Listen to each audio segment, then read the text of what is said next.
What is up, weather enthusiasts? I'm your host, Pat's Path Predictor. Let's get right into the weather. Alright, so this is the situation we have right here. This is Tropical Storm Alex, and if you haven't been watching this story over the last couple of days, you have been under a rock. This is now a 65-mile-per-hour tropical storm. It has the potential of becoming a hurricane according to some models. However, I believe it's either going to peak at 70 miles per hour, or this is the peak right here.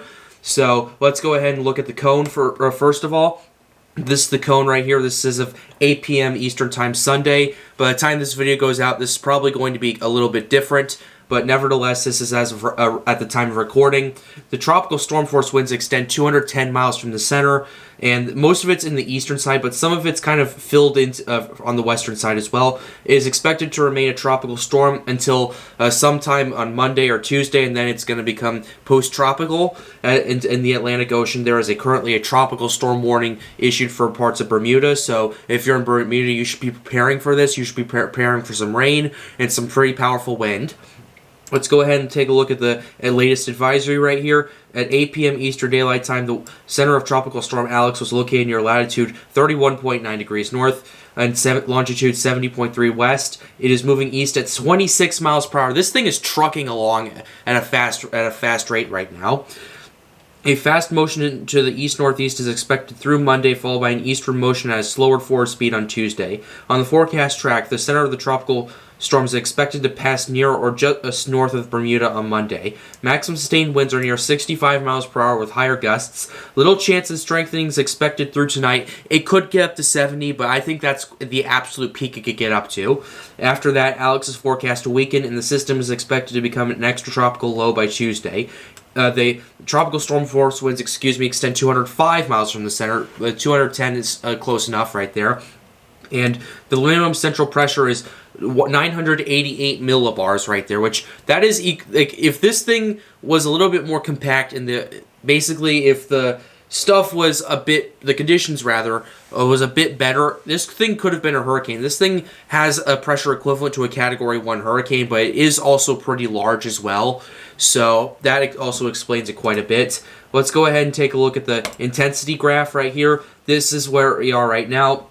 This is at 60, where we are right now, around 60 knots, which actually that equates to around 70 miles per hour, according to Tropical Tidbits, but I'll have to keep an eye on it. But yeah, there are about 3 miles that have this thing going up to potentially a hurricane strength. The majority of though keep it as a strong tropical storm as it goes through, with it gradually weakening as time goes on. Some just have it crashing and then surging back up, but that's essentially the situation. It seems like the general consensus for the next few days that it's going to be a tropical storm, but it's going to be gradually weakening. Now let's go ahead and take a look at the tracks right here.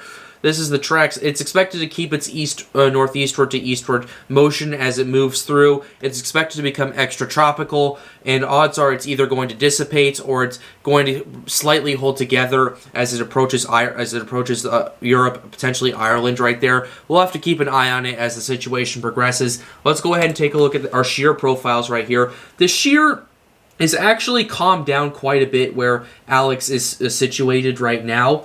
So that's a very interesting thing to take a look at. The Caribbean Sea has pretty much no wind shear right now, so if a system develops in there, especially with the warm water we have, this thing's it could potentially take off, but we don't have any thunderstorms that are expected to develop in the next 5 days in the Caribbean Sea, so we'll still keep an eye on it, but nevertheless, it's a kind of an area of interest considering the shear is a lot weaker. But yeah, the shear where Alex is, it's not the best in the world, but it could be a lot worse.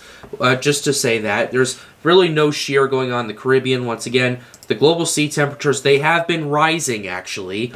The temperatures as we approach Bermuda, they're going to be around 80 degrees, potentially dropping down to in the upper 70s degrees Fahrenheit. But as the time goes on, it gets through that cooler water, it's going to start weakening slowly and lose its tropical characteristics. I want to pay attention though to kind of the Gulf temperature as well, because the last couple of days, we've been seeing warmer water starting to kind of trickle up in parts of the coast of Louisiana. Even though the coast of Louisiana is pretty it's pretty shallow and everything, but still, I've been noticing this shift right here, as well as kind of more of a shift in the Florida Panhandle, more of a shift in the Caribbean Sea.